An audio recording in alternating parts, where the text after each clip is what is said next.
කොන්ද කෙලින් තියාගෙන හරි තීරණ ගත්ත කෙනෙක්. ඉතා භයානක තීරණ ගත්ත කෙනෙක්. කැපකිරීම කරපු කෙනෙක්. යේසුස් වහන්සේ වෙනුවෙන් බෙල්ල දුන්න කෙනෙක්. ආමේන්. යොහන්න මරන්නේ කොහමද? බෙල්ල කපලා. කොහමද බෙල්ල කපන්නේ? හෙරෝද් කියලා රජ කෙනෙක් හිටියා. යේසුස් වහන්සේගේ කාලේ රජතුමා හෙරෝද් යුදාවේ.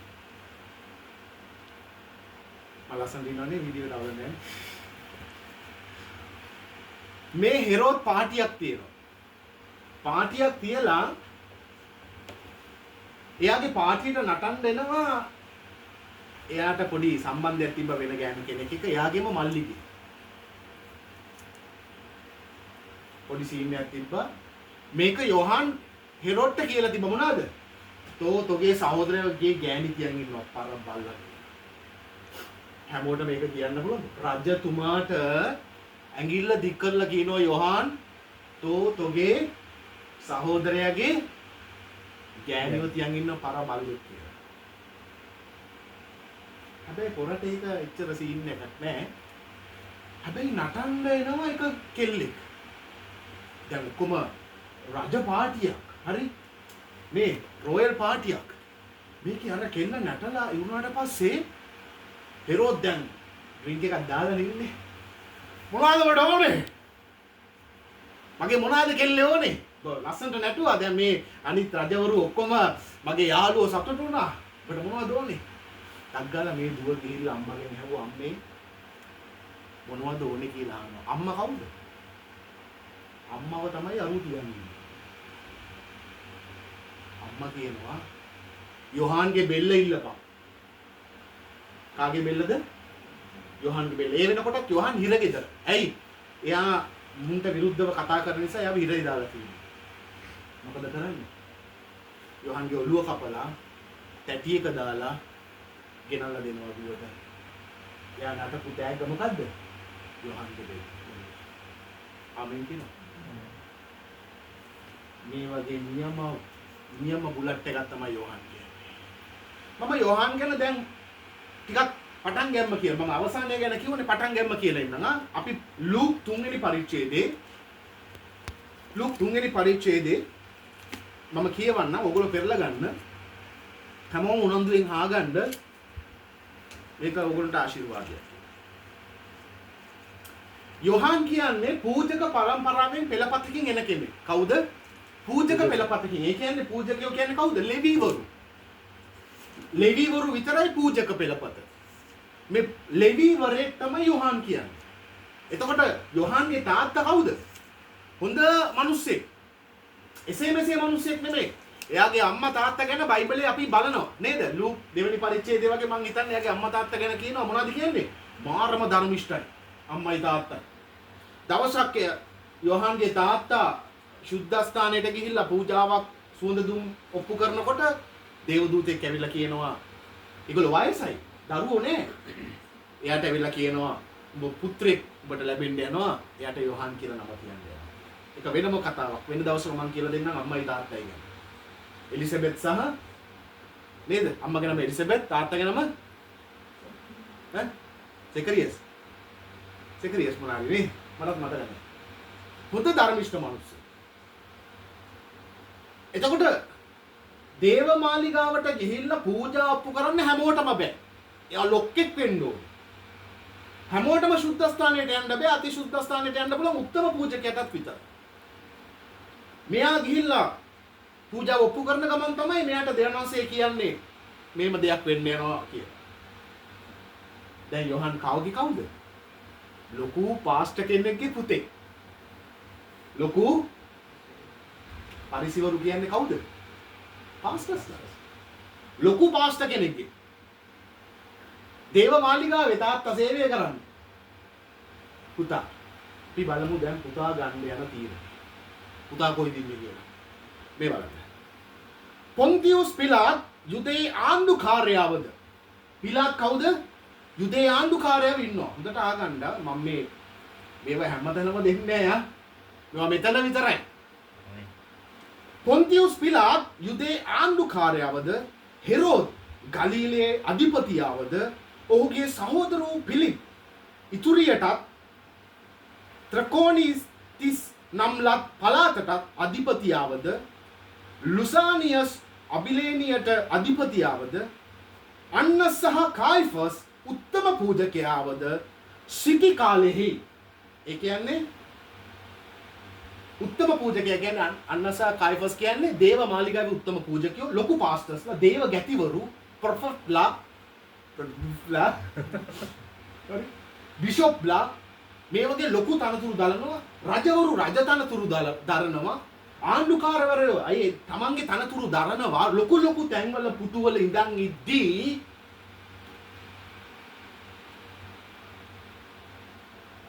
ටිබේරියස් කායිසර් රාජ්‍යයට පැමිණි 15 වෙනි අවුරුද්දෙහි දෙවියන් වහන්සේගේ වචනය සෙකරියස්ගේ පුත්‍ර වූ යොහාන් වෙතට පැමිණියේය.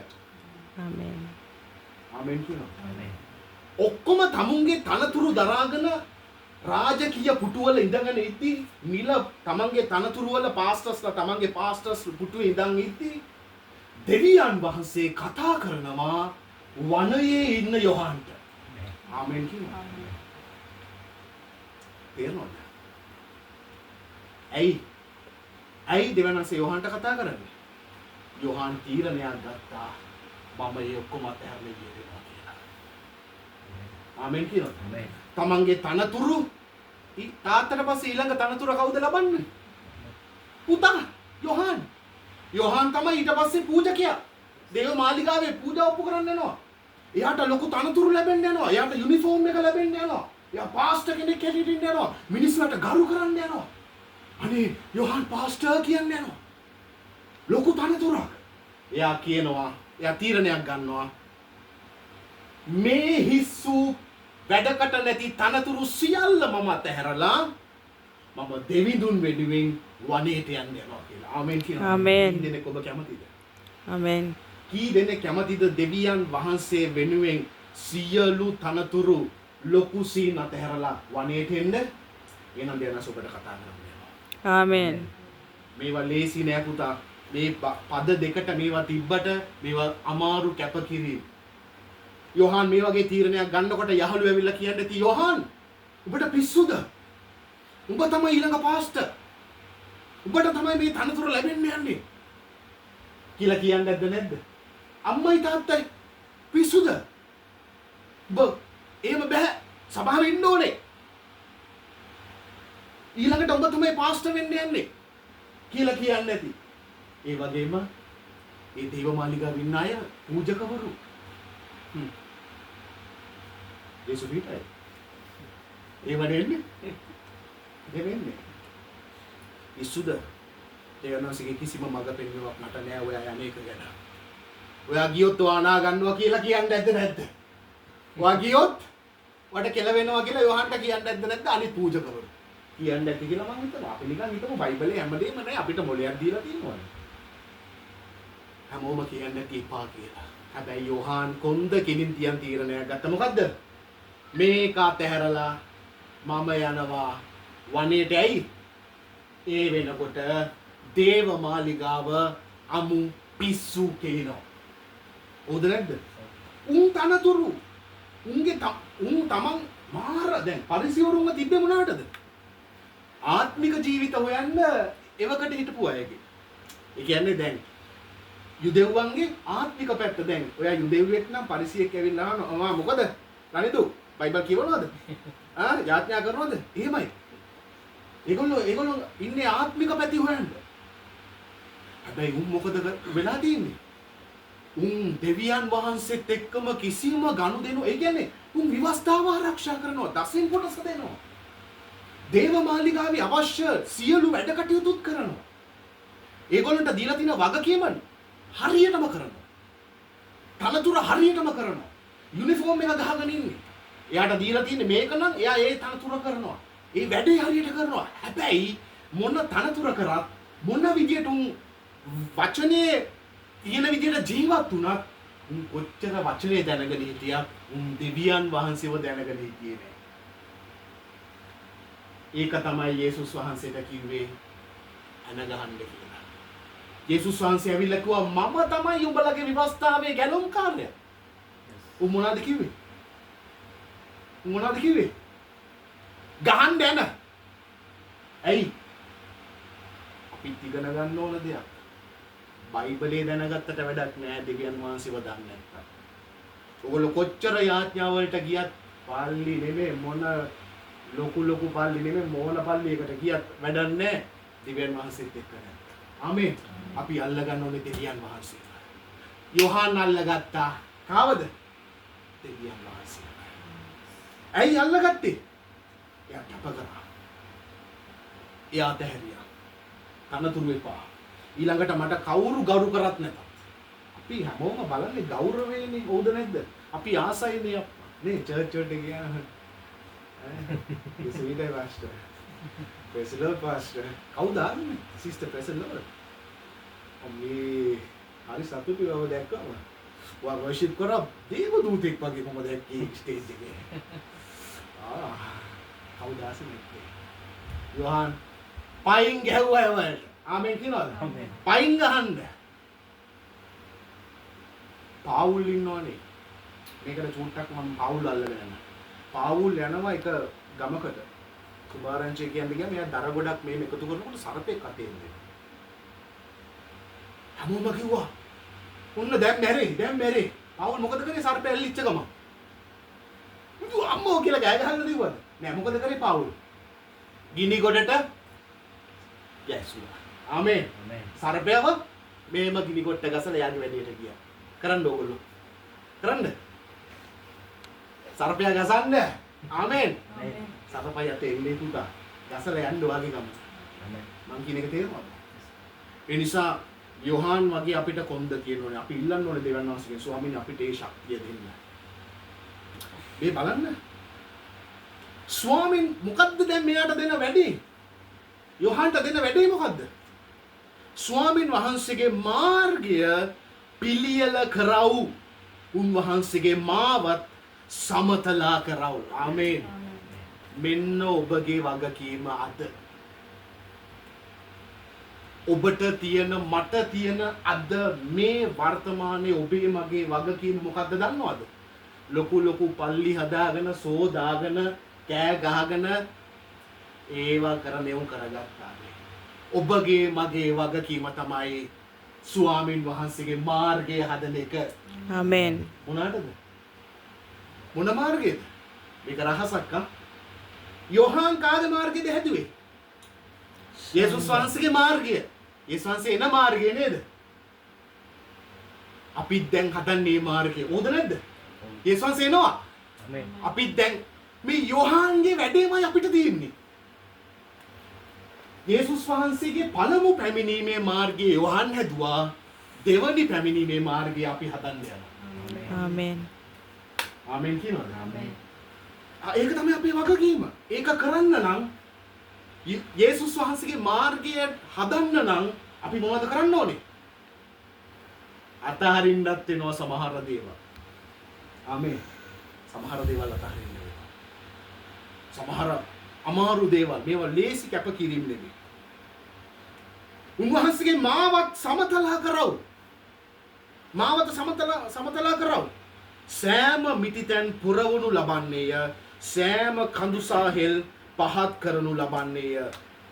ඇදතැන් ඇද හරිනු ලැබ රළු මාවත් සමතලා කරන්නේය. සියලු මිනිස්යෝ දෙවියන් වහන්සේගේ ගැලවීම දකින්නෝයයි වනාහි හඬ ගසන්නෙකුගේ ශබ්දය කියා අනාගත වක්තෘ යෙසායාගේ වචනය සඳහන් වූ පොතේ ලියා තිබේ. ආමේන්. අපි කාගේ ශබ්දයේද දැන්? අපි හඬක්ලු මේ දෙවනසගේ ගැලවීම දකින්නයි කියන වනයේ හඬ ගසන්නෙකුගේ ශබ්දය. ආමේන්. ආමේන් කියනද? ආමේන්. ඔබේ කට දෙවනසේ පාවිච්චි කරන්න යනවා. හඬ ගසන්නෙකුගේ ශබ්දයක් හැටියට. ආමේන්. ඔබ කියන්නේ යනවා ජේසුස් වහන්සේ සැබෑව. යේසුස් වහන්සේ එන්නේ යනවා. යේසුස් වහන්සේ එන්නේ යනවා ඔබ හැදෙන්න, ඔබලා හැරෙන්න, දිවන වහන්සේ වෙතට එන්න. උන්වහන්සේ එන්නේ යනවා කියන යෝහාන්ගේ දෙවනි වැඩේ අපි කරන්න යනවා. යෝහාන් අතෑරියේ මොනවද? තමන්ගේ තනතුරු, තමන්ගේ ලොකු අර ලැබෙන්න යන ලොකු සීන් නේද? යහළු මිත්‍රයෝ සමහර යාළුවෝ නේද තරහ වෙන්නේ නැති. දැන් අපිට හොඳ අත්දැකීම් තියෙනවා මේ ටිකට. මේ අයියේ කියාගෙන හිටපු හොන් අයියේ දෙවිදයි කියාගෙන හිටපු නේ අයියා ඉන්නවද මලාද කියලා දන්නේ. ඔය වගේ යෝහන්ට වෙන්නේ නැද්ද? හා? නිකන් හිතන්නකෝ. කොහොමද නැද්ද? ඒ තැන් වලින් අයින් වෙනකොට අර එතන ඉන්නකන් විතරයි අයියේ. මට තව වචනයක් කියනවා මෙතන කියන්න. ගියාට පස්සේ අයියෙත් නෑ මුකුත් නෑ. තේරෙනවද? ලොකු කැපකිරීම. අපි දෙවියන් වහන්සේට ස්තුති වේවා. ලොකු අයගෙන් රහස් සංගවලා පොඩි අයට ඉලිදරව් කරනවා කියලා බයිබලයේ තියෙනවා. ආමේන්. අපි වගේ පොඩි උන්ට මේවා ඇතුලේ මැණික් පෙන්නනවා. ආමේන්. මේ රහස් අපිට පෙන්නනවා. ඒවා හැමෝටම නේ. ආමේන්. ඒවා ආශිර්වාදයක්. මෙයා දේවමාලිගාවේ තනතුර සියලු ලොකු වගකීම් සහ මෙයාට ලැබෙන්න තිබ්බේ ගරුත්වය මහිමය සියල්ල අතහැරලා ඔටු රෝම වස්ත්‍ර පැළඳගත් වනයට ගිහිල්ලා නිකන් එයාගේ ජීවිතේ ගත කරනවා. ඒගොල්ලෝ උදේ හවස රෑ වතුරට ගිහිල්ලා නාලා ඇවිල්ලා යොහන්ගේ වගකීම විවස්ථාව පිටපත් ලියන එක. එයාගේ වගකීම මොකක්ද උනේ? ඔය බෞතිස්ම කියන එක පරණ කිව්සුමේ නෑනේ. අලුත් කිව්සුමේ මේගොල්ලෝ තමයි එක කරේ. මේගොල්ලෝ මොනවද තමයිද කරේ? ඔක්කොම අතහැරලා කැලේට ගිහිල්ලා මේගොල්ලෝ වතුරට යනවා එනවා නාලා කරලා ඔක්කොම පීඩන කරගෙන මේගොල්ලෝ ඇවිල්ලා මොනවද කරන්නේ? විවස්ථාව පිටපත් ලියනවා. කාත් එක්කවත් වැඩි කතා නැහැ, ගනුදෙනු නැහැ. කතා කරොත් කතා කරන්නේ මොනවද ඇවිල්ලා? දෙවියන් වහන්සේ තොට කියනවා තෝ මහා කාලකන්ණිය. එහෙම කිව්ව ගියා. ආයි ගිහිල්ලා ප්‍රියා කියාගෙන එහෙම නැහැ. යෝහන්ලගේ වැඩේ. තේරෙනවද? ඒගොල්ලන්ගේ තනින් එළියට ආවා. ඔයා වැරදි නම් කෙලිම ඔයාට ඇඟිල්ල දික් කරා ඔයාගේ වැරද්ද කිව්වා වචනයට විරුද්ධව ගියා. ආවා ඊට පස්සේ බෞතිස්ම කරා ගියා. මිනිසුත් එක්ක ගනුදෙනු නැහැ. එහෙම කීප දෙනෙක් යෝහන් එක්ක හිටියා. යෝහන්ලගේ වැඩේ කවුද පිළිගත්තේ? ඒගොල්ලෝ කරන්නේ හරි දේ කියලා කවුද පිළිගත්තේ? යේසුස් ක්‍රිස්තුස් වහන්සේ පිළිගත්තා. උඹලා කරන්නේ හරි. මමත් එන්නම් බෞතිස්ම වෙන්න කියලා. ආමේන්. ආමේන්. සමහර විට අපි කරන දේවල් මිනිස්සු පිළිගත්තේ නැති වුණාට ජේසුස් ක්‍රිස්තුස් වහන්සේ පිළිගන්නවා. ආමේන්. වචනයට අනුව ජීවත් වෙනවා නම් එච්චරයි. තව දෙයක් මම කියලා දෙන්නම්. යේසුස් වහන්සේගේ දේවමාලිගාව යේසුස් වහන්සේගේ කාලේ තිබ්බා. දේවමාලිගාව යේසුස් වහන්සේගේ කාලේ තිබ්බා. දේවමාලිගාව නැති වෙන්නේ කොයි කාලේද? කාටද කියන්න පුළුවන්? යේසුස් වහන්සේ කියනෝනේ ගලක් පිට ගලක් මේක නැති වෙනවා කියලා. ඒක උනේ මොන අවුරුද්දේද?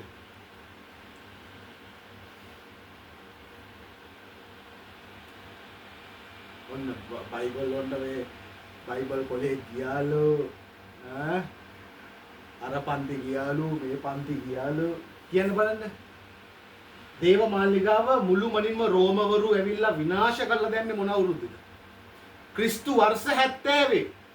යේසුස් වහන්සේ කිව්වා ගලක් පිට ගලක් නැති වෙන්න මේ දේවමාලිගාව නැති වෙලා යනවා කියලා. ඒක වුණා ක්‍රිස්තු වර්ෂ 70 රෝම අධිරාජ්‍ය ඇවිල්ලා ඒක විනාශ කරලා දැම්ම කීප විදියටම වුණා. කොහොමද ගලක් පිට ගලක් නැති වුනේ? මේ දේවමාලිගාවේ ගොඩක් රත්තරන් තිබුණා. මුන් ගිනි තිබ්බම අර රත්තරන් දිය වෙලා ඔක්කොම ගල් පිට ඔක්කොම වැටෙන්න ගත්තා. මම මොකද කරේ? ගල් ගැලවුවා ගෙනිච්චා. ගල් ගැලවුවා ගෙනිච්චා. ඒ සංසේ කීපු දේ ඒ විදියටම වුණා ක්‍රිස්තු වර්ෂ 70. මම රාසක් කියලා දෙන්න. ක්‍රියා දෙකට යන්නේ. ක්‍රියා දෙක ක්‍රියා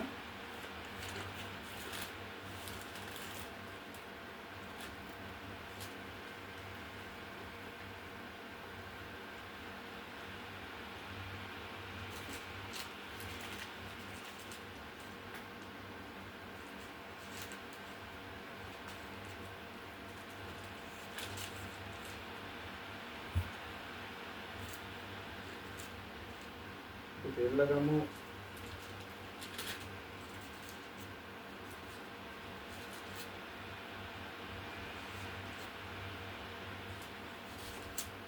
ශුද්ධාත්මයන් වහන්සේගේ වැගිරීම වෙනවනේ.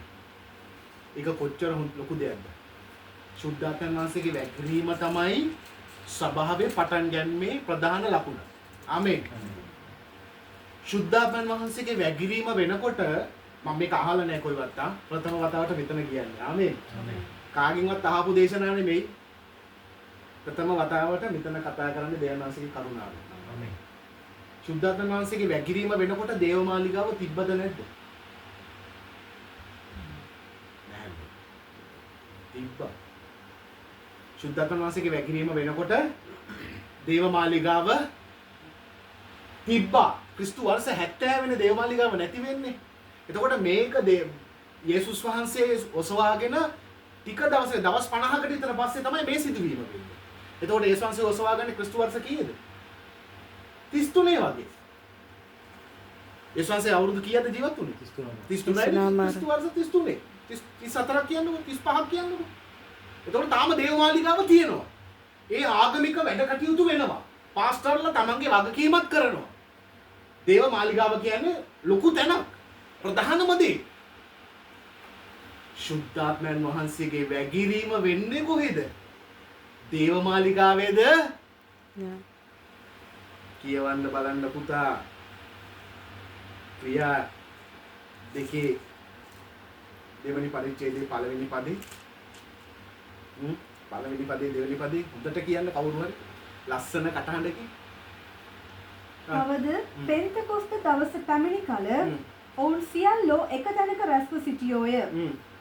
තද හුණගත් හමන්නාක් මෙන් ශබ්දයක් අහසෙන් හදිසියෙන් පැමිණ එයින් ඔවුන් හිඳගෙන උන්නා වූ මුළු ගේ පිරුණේය. මුළු ගේ පිරුණේය. ආමේන්. කොයිද පිරුණේ? ගෙයක්. ආමේන්. ගෙයක් ඇතුලේ දේවමාලිගාවේ වෙන්න තිබ්බනේ. නෑ. කොයිද ශුද්ධාත්ම වැගිරීම උනේ? ගේ ඇතුලේ. ආමේන් කියනවා. ආමේන්. ආමේන්. දේවල් නිකන් බයිබලේ ආවේ නෑ. මේක මම ළඟදි දන්නේ. මෙච්චර මම ක්‍රියාපොත කියවල ඇති බර ගානක්. මේ ඊයේ පෙරේදා තමයි මට මේක ක්ලික් වුනේ.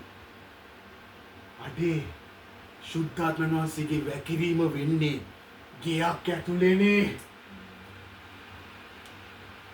ආමෙන් කියලා. ආමේන්. ගේ කියන්නේ ඉතා භයානක තැනක්. දෙවියන් වහන්සේගේ වැඩේට පවුලක් ගෙයක් කියන්නේ දෙවියන් වහන්සේගේ සැලැස්මේ ප්‍රධානම කොටස. මේක වෙනස් කරගත්තා ක්‍රිස්තු වර්ෂ 400 වගේ. එතකොට තමයි පල්ලි හැදුනේ. ගොඩනැගිලි. එතකන් මේගොල්ලෝගේ සිස්ටම් එක කොහෙද තිබ්බේ? ගේ ඇතුලේ. ඒක සාර්ථකද නැද්ද? ඒක සාර්ථකයි 100ට කීයද? 100ක්ම. අපි ඒකට තමයි දැන් එන්නේ. ආමේන්. අපි ඒකට එනවා. කැප කිරීම කරලා එනවා. ඕන එක කෝනර් එකක් කියාවේ. අපි එනවා මොනකටද? බයිබලේ කතා කරන සභාවට අපි එන්නේ. ඇයි එන්නේ? එතන යම් දෙයක් සිද්ධ වෙනවා. ඇයි? එතන ලොකු සීන් නෑ. ෂෝටක් ගහලා හරි කොල්ලෙක් ඇවිල්ලා ඉන්න පුළුවන්. ආමේන්. අතන බෑ. ඇයි? එතනට වෙනම ඇඳුම්. ඇඳුම් ගන්න මාර ඉස්සරද නෙමෙයිද? අනේ මහත්තයෝ ඇම්ම මේ ඇඳුම හැම ඉරිදම ඇඳන් යන්න පුළුවන්ද? අර ලස්සන ඇඳුම් ඇඳන් යනවා පරිදි. නේද? අර මිනිස්සයා සොච්චමයි පඩි ගන්න. ඉතින් එයාගේ සොච්චම එයා වීදම් කරන නෝනාට ඇඳුම් අරන් දෙන්න. ඇඳුම් ප්‍රශ්න මෙහෙ නෑ. ආමේන්. ආමේන්. ඔබ දැන් නැගිට ගම වුණත් කබඩ් ටික කඩාගත්තා ආව ඉඳගත්තා යා. හොඳ නැද්ද? අවුලක් නෑ. දැබලෙන්න කවුරුත් නෑ. ඈ? පාස්ටර් කෝල්ටන් කිව්වා රහසිගත උපක්‍රමශීලී සභාව අනාගතයේ පොළොවට එන්න යනවා.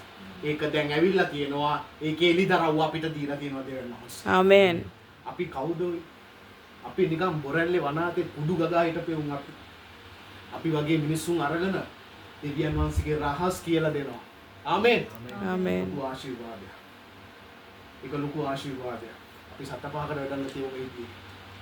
සත්ත පහකට වැඩක් නැති වුන් ඉදී. ස්වර්ගික රහස් කියලා දෙනවා. ආමේන්. ආමේන්. ඒ නිසා අපි මේවා කරනවා. කොයිද සුද්ධාත්ම වැගිරීම උනේ? නිවසේ. ගේ ඇතුලේ. ගේ ඇතුලේ. දැන් මම ඔබට බයිබල් පද ටිකක් පෙන්නන්නවා. තත්කාල කියවන්න නංගි.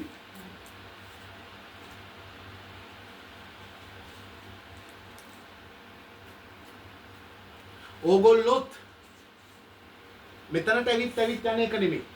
ඕගොල්ලොත් දැන් මොනවද කරන්න ඕනේ? ගෘහ සභාවක පාස්ටර් කෙනෙක් වෙන්න යනවා. ආමේන්.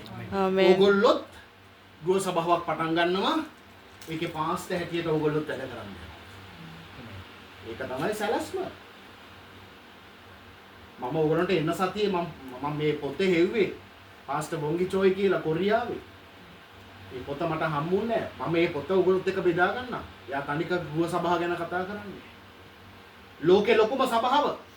ඒගොල්ලෝ මාසයකට සැරයක් එකතු වෙනවා. ලක්ෂ 25කට වැඩිය සෙනඟ. මොනවාද එයාගේ වැඩේ? House church. ඔව් මාසයකට එක සැරයක් දෙසරයක් සෙට් වෙන්නේ හැමෝම. ජනාධිපතිවරු, ඇමතිවරු, මැති ඇමතිවරු, ලොක්කෝ ඒගොල්ලෝ කැලවීම ලබලා. දන්නේ නැහැ රහසින්. එන්නකොට දන්නේ ඔබතුමාත් යේසුස් වහන්සේ. ඔව් මමත් යේසුස් වහන්සේ පිළිගන්නවා. ආමේන්. මිනිස්සුන්ට පල්ලියට එන්න කිව්වම එන්නේ නැහැ. හැබැයි එන්න ගෙදර ටිකක් කෑම ටිකක් කාලා කට්ටිය පොඩ යාඥා කරනවා කිව්වනම් මිනිස්සු එනවද නැද්ද? මිනිස්සු එනවා. ආමේන්. මාළු අල්ලන්න අපි කොයිටද යන්න ඕනේ? මොකටද යන්න ඕනේ? ගෙදර ඉඳලා මාළු අල්ලන්න පුළුවන් මොනවා කරන්නද? අග්ගල පෙරලගෙන කියවමු. මම මේ බයිබල් පද ටිකක් ගත්තා.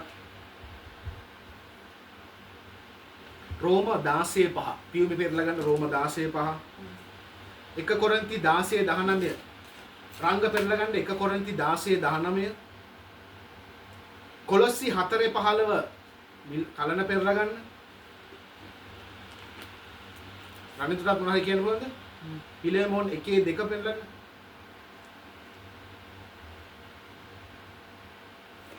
කියවන්න පියුමි. ඔවුන්ගේ ගෙදර තිබෙන සභාවටත් ආචාර කරන්න. ක්‍රිස්තුස් වහන්සේට ආසියාවේ ප්‍රථම ඵල වූ මාගේ ප්‍රිය වූ එපීනතස්ට ආචාර කරන්න. ඔවුන්ගේ ගෙදර තිබෙන සභාවට. ගෙදර තිබෙන සභාවට ප්‍රියන්ත දැන් තේරෙනවද? මම පස්සේ පෙන්නන්නම්. මේ දෙවියන් වහන්සේම කියනවා මම මිනිස්යාගේ අතින් හදන කිසිම ගොඩ නැගිල්ලක වාසය නොකර. දෙදෙනෙක් හෝ තිදෙනෙක් යම් තැනක රැස් වෙනවද? එතන මම ඉන්නවා. ආමේන්.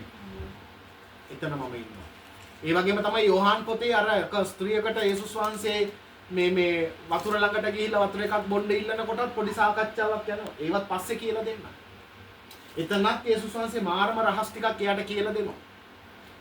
අනිත් කෙනා රංග කියවන ආසියාවේ සභාවව නුඹලාට ආචාර කරතු. අකිලාද පෙස්කාද ඔවුන්ගේ ගෙදර තියෙන සභාව සමග ස්වාමින් වහන්සේ තුල නුඹලාට බොහෝ සෙයින් ආචාර කරතු. ආමේන්. අකිලාද පිස්කිලාද ඔවුන්ගේ ගෙදර තිබෙන සභාව. ආමේන්. කවුද අකිලා පිස්කිලා කියන්නේ? හොඳ දෙන්නෙක්. මෙයාලගේ බෙල්ල කපලා තමයි මරන්නේ. ප්‍රථම ඵල නේද රංග? එහෙම කියනවනේ. ඒ කියන්නේ මොනවද? මේගොල්ලෝ හරහා තමයි ඒ ගම්මානෙට, ඒ පළාතට මේ සුභාරංචිය කියන්නේ. ඒගොල්ලෝගේ දිවස තමයි පළවෙනි ඵලය. පවුල් තමයි ලොක්කා. පවුල් නැත්තම් අපි නැහැ. කවුද ඉන්නේ? බුලට්ටයක් තමයි ගේම් ඉල්ලුවා. කාගෙත් එක්කද ගේම් ඉල්ලුවේ? යේසුස් වහන්සේගේ ගෝලියොත් එක්ක, පේතුරුස් එක්ක. ඔහු රංග. පේතුරුස් කියන්නේ කවුද? යේසුස් වහන්සේගේ ප්‍රධාන ගෝලයා. පේතුරුස්ට බැන්න. මොනවද කිව්වේ? තෝ මහ අත පහළ දෙන්න තියෙන්නේ. එයි. තෝ අපෙත් එක්ක ඉද්දි හොඳට ඉන්නවා. යුදයෙන් කවුරු හරි ආවම ඔබ අපෙත් එක්ක නැහැ වගේ බොරුවට රංගපානවා කියලා පේතුරුස්ට බයින්න. කවුද බයින්නේ? පාවුල්. එයත් එක්ක සෙල්ලම් බෑ.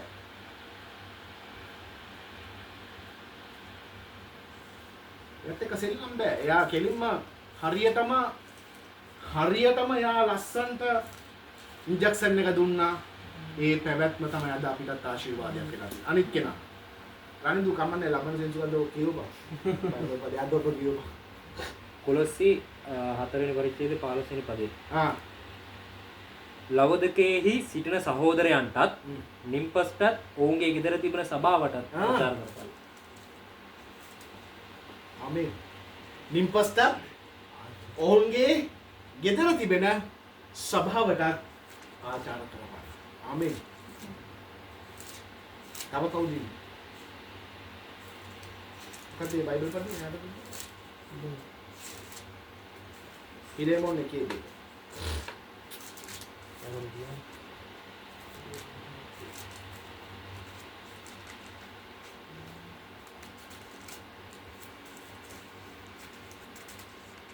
කොබා පිලේමෝන් නැද්ද? කොහෙද ගියේ? පළවෙනි පරිච්ඡේදයේ තියෙන්නේ ඒක. පිලමෝන්ටද කියන එකයි. අපේ ඔබ කියවපන්කෝ. පිලේමෝන් එක් පළවෙනි පරිච්ඡේදයේ දෙවෙනි එක පරිච්ඡේදයකින් දෙවෙනි පදේ කියන්නේ අපේ සහෝදරී අපේ සහෝදර වූ අපි යාටද අපේ අවුලු හේවායිකු ආර්කිපස්ටද අරුක්කෙස්ත උඹේ ගෙදර තිබෙන සභාවකද ගියා යවන අගනම් මෙයා යවුම් පත්‍රයක් ලියනවා පාවුල් කොයිටද? නුඹේ ගෙදර තියෙන සභාවට ලියා එවන වගනම්. ආමේන්. බයිබලේ යවුම් පත්‍රයක් ලියන්න තරම් එතන වැදගත් තැනක් වෙන්න එපා. සුද්ධාත්ම වැගිරීම වෙන්න නම් එතන වැදගත් තැනක් වෙන්න එපා. ආමේන්. ඒ නිසා අපි නිකන් මේ බොරුවට මෙතන එකතු වෙන්නේ නැහැ. බයිබලයේ කියලා තියෙන විදිහට අපි අමාරු තීරණ අරගෙන මිනිසුන්ගේ වචන අහගෙන කයි කතන්දර අහගෙන මිනිසුන්ගේ දෝෂාරෝපණ අහගෙන නේද? උන් හිතන්නේ උන් හරි කියලා අපි හිතන්නේ අපි හරි කියලා. නේ ජෙරම් හිතන්නේ ජෙරම් හරි කියලානේ නේ. කවදාවත් ජෙරම් ගෙලකට යන්නේ ජෙරම් වැරදි කියන්නේ නැහැ. නේද? හැබැයි ඕක තේරෙන්නේ නැන්නේ කවද්ද? රැප්චර් එකේ ඔසවා ගැනීමේදී තමයි තේරෙන්නේ.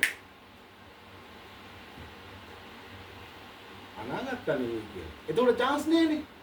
ඒ නිසා අපි කරන්නේ සුද්ධ ලියවිල්ල ලියලා තියෙන දේ. එතකොට අපේ සභාව අපේ නිවස. ආමේන්. ඔබේ සභාව ඔබේ නිවස කරන්න. දැන් මම රණිදුටත් කියන්නේ ඒක. ලංකාවට ගිහලා මොනවද කරන්නේ නැන්නේ? මාස දෙකක් තියෙනවා නේ. මේවා ඉගෙන ගන්න. ඔබ ඔබේ නිවස සභාව කරගන්න. මම මගේ නිවස සභාව කරා. අදටත් ඒක පැවැත්වෙනවා. ලොකු ගොඩක් අය ආශිර්වාද ලබනවා. බලවත් දේවල් වෙනවා. බලවත් හාස්කම් වෙනවා. මිනිස්සු සුව වෙනවා, යක්කු දුර වෙනවා. උළුවස්සෙන් ගේ ඇතුළට එනකොට යක්කු හූ තියාගෙන කෑ ගහගෙන දුවනවා. සමහර වෙලාවට ඇයි? දැනසික අභිමුඛයේ අපි ස්වර්ගය අපේ ගෙදරට අපි ගේනවා. ආමෙන් කියනවා. ආමෙන්. අපි ගේනවා. අපි දැනසිකේ වැඩේ කරනවා මොන අභියෝගාවක් කවුරු මොනවා කිව්වත් අපිට අදාළ නැහැ. අපි හැමෝටම ප්‍රේම කරනවා. අපිට දොස් කියන උන්ට ප්‍රේම කරනවා. අපිට බයින උන්ට ප්‍රේම කරනවා. අපි යේසුස් වහන්සේගේ දේ කරනවා. අන්තිමට බලමු අපි කරපු දේ හරිද වැරදිද කියලා. ආමෙන්. මොන හරි ප්‍රශ්න තියෙනවා නම් අහන්න පුළුවන්.